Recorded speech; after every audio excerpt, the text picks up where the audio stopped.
नमस्कार, आप देख रहे हैं अवंतिया मिरेकल जर्नी। आज की कहानी एक ऐसे व्यक्ति की है जिसने भगवान से एक ऐसी प्रार्थना कर दी जिसे सुनकर एक संत भी कुछ पल के लिए मौन हो गया। गांव में रहने वाला मोहन लगातार दुखों से घिरा हुआ था। व्यापार में घाटा, परिवार में कलह, बीमारी और अकेलापन उसे लगने लगा कि अब जीने का कोई अर्थ नहीं बचा। एक रात वह मंदिर पहुंचा। दीपक की लौ टिमटिमा रही थी।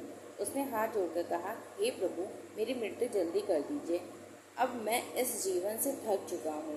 उसी समय मंदिर में बैठे एक वृद्ध संत ने उसकी बात सुन ली।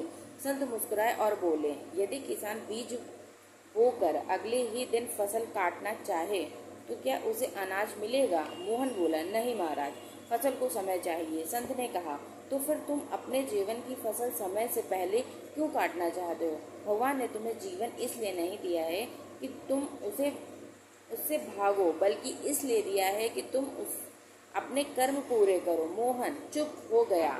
संत उसे अगले दिन अपने साथ एक शमशान घाट ले गया। वहाँ एक अंतिम यात्रा चल रही थी। परिवार रो रहा था। एक छोटा बच्चा अपने पिता को पुकार रहा था। संत ने पूछा, क्या तुम्हें लगता है कि मृत्यु केवल उस व्यक्ति को ले जाती है? नहीं, वह पीछे रह गए लोगों की भी परीक्षा लेती है। मोहन की आंखें भर आई। संत उसे आगे एक बगीचे में ले गए। वहाँ एक सूखा पेड़ खड़ा था, लेकिन उसकी एक छोटी सी डाल पर हरी पत्तियां निकल आई थी। संत बोले, देखो, जिसे सब खत्म समझ रहे थे उसमें भी जीवन लौट आया। प्रकृति हार नहीं मानती, फिर इंसान क्यों हार माने? उस रात मोहन ने पहली बार भगवान से अलग प्रार्थना की, हे प्रभु, मृत्यु मत दीजिए, मुझे इतनी शक्ति दीजिए कि मैं अपने कर्म पूरे कर सकूं। धीरे धीरे उसने फिर से मेहनत शुरू की, गरीबों की मदद करने लगा, हर सुबह भगवान का नाम लेने लगा। कुछ महीने बाद उसका व्यापार भी संभल गया और घर में भी शांति लौट आई। कई वर्षों बाद वही संत उससे फिर मिला।